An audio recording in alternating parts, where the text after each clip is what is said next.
Sí que hablamos de cosas que importan a la gente.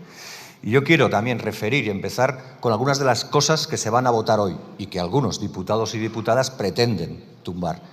Hoy se vota que se suspendan los desahucios a hogares vulnerables sin alternativa habitacional.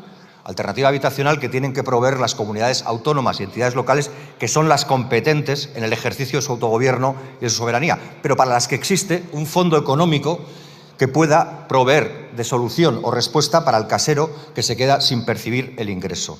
Pero hoy también se votan más cosas. Hoy se vota que no se pueda cortar la luz, el agua y la electricidad a gente que no puede pagarla.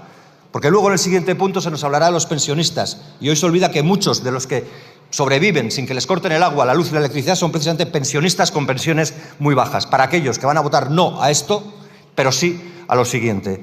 Hoy se vota también que se siga manteniendo el bono social térmico, el eléctrico, para que puedan pagar esas facturas porque tienen sueldos o porque tienen percepciones muy exiguas. Hoy se vota que cuando a alguien se le acaba la prestación por desempleo se pueda acoger a un ingreso mínimo vital con un cierto nivel de dignidad, y por eso se vota que se suba a un 11,4 el ingreso mínimo vital. Hoy se vota el abono estatal para el transporte público, ese que utilizan millones de personas que no tienen la suerte de tener un Lamborghini en sus garajes. Hoy se votan las ayudas a los afectados por la DANA y los incendios que tanto dolor han causado a sus señorías durante muchísimos debates. Pues hoy parece que todas esas medidas van a caer, porque el Partido Popular, porque Vox y porque Junts quieren hacerlo caer. Y hay que hablar claro, hoy van a ganar, probablemente vayan a ganar, van a tener una victoria.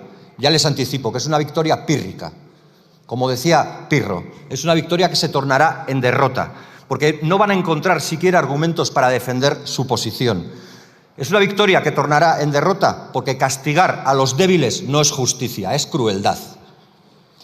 Y si en diciembre veníamos aquí con el acuerdo alcanzado con el Gobierno para mantener el escudo social con un cierto halo de esperanza y empujado por decenas de miles de personas y decenas de colectivos que nos pidieron que mantuviéramos el escudo social, hoy podemos decir que esa esperanza y esa certidumbre que queríamos darles algunos, el Partido Popular, Vox y Junts, van a tornarlo en angustia y en miedo. Y hay responsables, y los vuelvo a señalar, Partido Popular, Vox y Junts. Sinceramente, ojalá lo paguen en las urnas. Porque se pueden decir muchas cosas, y se dirán, y algunas las hemos oído. Y de todas las que hemos oído, por ejemplo, las que tienen que ver con eso que llaman la inquiocupación, que es la morosidad de toda la vida, solo podemos concluir que se vierten, que se opinan desde la ignorancia o desde la mala fe, o desde ambas a la vez. Y me atrevo a decir algo más. Si alguien entra en los marcos de la extrema derecha, con total seguridad le podemos decir que si no es de extrema derecha, por ahí no es. Creemos que más allá de la queja, hoy podemos empezar a construir la malla de protección que debemos construir para la gente que menos recursos tiene. Para hacer verdad eso que en esta Cámara todos los grupos parlamentarios dijeron en más de una ocasión desde el 2020, que no íbamos a dejar a nadie atrás. ¿Qué pasa? Que si tienes pocos recursos no entras ni en la categoría de nadie para quedarte atrás, porque de eso estamos hablando.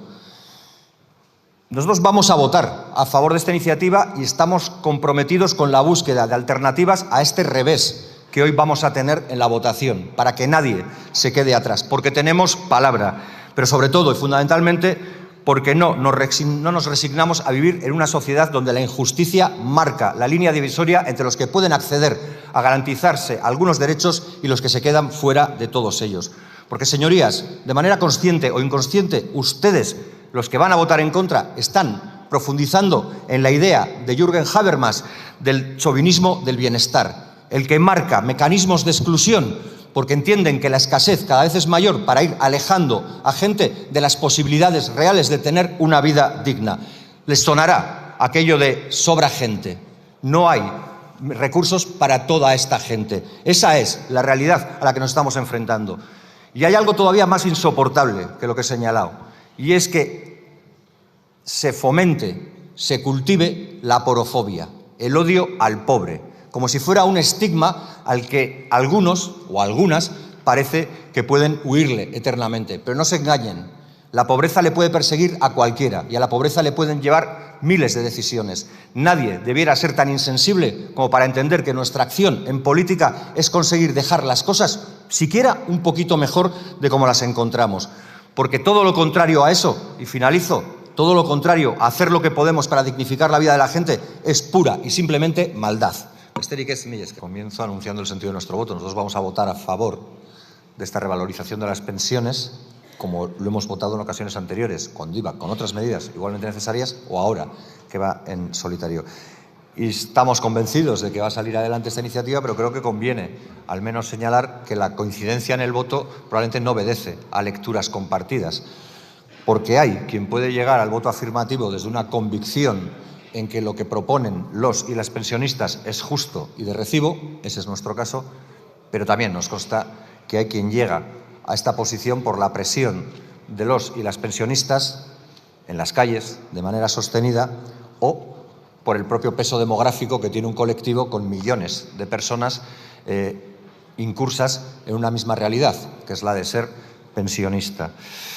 Pero no puedo dejar de señalar la paradoja de este debate con respecto al debate anterior, porque parece que alguien olvida, y seguramente lo hace de manera voluntaria y premeditada, otra vez aquello de la ignorancia o la mala fe, que muchas de las medidas que se votaban en el anterior Real Decreto que se ha debatido, el que tenía que ver con el corte de los suministros básicos, el que tenía que ver con la imposibilidad de desahuciar a familias vulnerables, lo que tenía que ver con las medidas de protección para el bono social térmico o eléctrico, son medidas que en buena parte, en una parte muy significativa, vienen siendo aceptadas o recibidas precisamente por pensionistas. Es decir, hoy aquí alguno dirá, y saldrá a la tribuna, a decir que defiende a los pensionistas, que no teman, que con ellos están seguros porque les revalorizan la pensión, pero hacen nada, han votado para que les corten la luz, el agua y la electricidad a quien no pueda pagarla, han votado para que les desahucien a quien no pueden pagar el alquiler porque sus pensiones son exiguas o son directamente ridículas. Esa es la oda a la incoherencia que hoy hemos vivido y probablemente no sea la única que vamos a ver. Pero a nosotros nos gustaría ir más allá de lo que este debate propone en sí, que es fundamentalmente, no solo, pero fundamentalmente la revalorización de las pensiones.